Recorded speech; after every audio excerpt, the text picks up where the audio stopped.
अभी जो है उसको देखा जाए, नहीं समझे? तो बताइए सबसे अच्छी रसायन व्यवस्था किसकी थी? किसकी थी? मिस्र की सभ्यता का। मम्मी किसने बनाया था? फिरौन मिस्र की।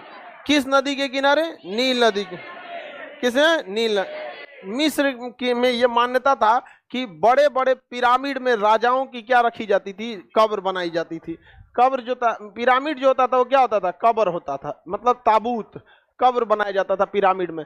और मरुस्थलीय क्षेत्र में इतने बड़े बड़े पिरामिड बनाया था मिस्र वालों ने।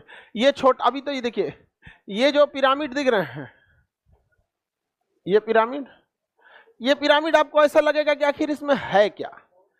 ठीक है, ये आपको ऐसा लग सकता है कि आखिर इसमें है क्या, चीज छुपा है। ये एक ब्लॉक दिख रहा है, ये कम से कम 20 टन का होता था। छोटा वाला, सबसे छोटा जो पत्थर मिला है, कितने का मिला है? 20 टन। आज का ट्रक 10 टन खींचता है। आज का जो ट्रक है ना 10 टन खींचता है। एक एक ऐसे ऐसे पिरामिड मिले हैं जिसका एक पत्थर 200 टन का था। आज कोई मतलब जेसीबी तो 200 टन के बाद टूट जाएगा खुद यहाँ पर।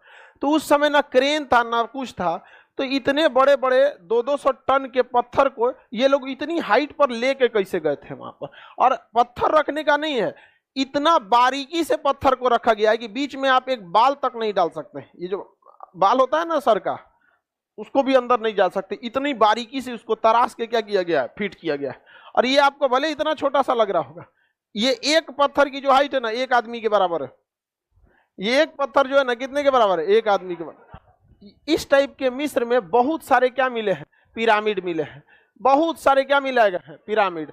ये पिरामिड कहाँ पे है? मिस्र में मिला गया है। और ये हजारों की संख्या में मिले हैं पिरामिड। लेकिन आप देखेंगे तो ज्यादा फेमस आपको यही वाला पिरामिड मिलेगा। ये गीजा में है। कहाँ पे है? गीजा में है। तो पिरामिड में कई सारे पिरामिड फेमस है, लेकिन ये वाला कुछ ज्यादा ही क्या है? फेमस है ये। और ये तीनों पिरामिड ना कि तारे से क्या है? सब इंक्लाइंड है सब। उनका मानना था कि इनमें इनके जो राजा का यहाँ मकबरा है, ये ईश्वर से बात कर सकते हैं या कुछ कर सकते हैं, उनका अपना मान्यता है। अब ये पिरामिड बहुत ज्यादा हाइट में है। यहाँ देखिए एक आदमी खड़ा है, 2 ठो।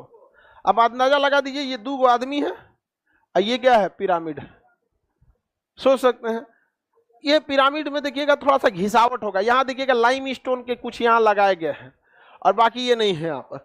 तो ये क्या है? हवा के चलने से, रेगिस्तान में जो हवा चलती है उसमें कंकड़ पत्थर भी आते हैं, तो लगातार चोट लगने से उधर का लाइम स्टोन क्या हो गया? झड़ गया। और ये इतना बड़ा विशाल पिरामिड रहा है। तो आप इस तरह से कह सकते हैं सबसे ज्यादा अगर किसी का इंजीनियरिंग और केमिकल डेवलप था तो किसका था? मिस्र वाला। इतना भयानक ये सब बना के रखे हैं सब।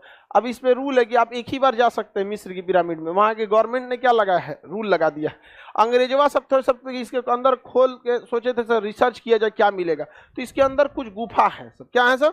गुफा कुछ जाती है अंदर सर। यहाँ से इस डायरेक्शन में आपको हल्का सा रास्ता दिखेगा, अंदर से गुफा। अब इसके आगे कोई गया ही नहीं है। कहा जाता है इसे किंग्स चैम्बर, राजा का चैम्बर। अब अंग्रेजों ने सोचा कि इसके अंदर जाते हैं, तो अंग्रेज सबका काम है खोज करना ये सबका। तो मिस्र की सरकार ने बैन लगा दिया कि पता चला अगर रहस्य पता चल गया तो कोई टूरिस्ट घूमने ही नहीं आएगा। उससे अच्छा बैन लगा दिया। अब इस पे किसी भी तरह का रिसर्च काम नहीं हो सकता। साथ ही आप पर भी नियम लगा दिया है कि आप अगर मिस्र जाते हैं तो एक ही बार आपको गीजा का क्या देखने को दिया जाएगा? पिरामिड। बार बार नौटंकी करेंगे तो क्या होगा भाई? वहां की रहस्य से पर्दा हट जाएगा। अब एक बार कोई सी चीज के रहस्य से पर्दा हट गया, काम खत्म हो जाता है। सबसे ज्यादा इंजीनियरिंग किसका डेवलप था? मिस्र का। किसका था? मिस्र की सभ्यता। किसी को कोई दिक्कत?